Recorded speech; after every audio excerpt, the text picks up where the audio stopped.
Hey guys, welcome back to another tutorial video. So in today's video, I'll show you how to submit time off using the Workday mobile app.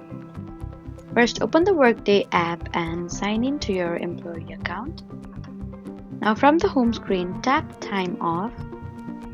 Next, tap Request Time Off, then choose the dates you want to take off and select the appropriate leave type such as vacation, personal leave, or sick leave. Then review your available balance if your organization tracks time off. After that, add a comment if required, then tap Submit. Your manager will receive your request for approval.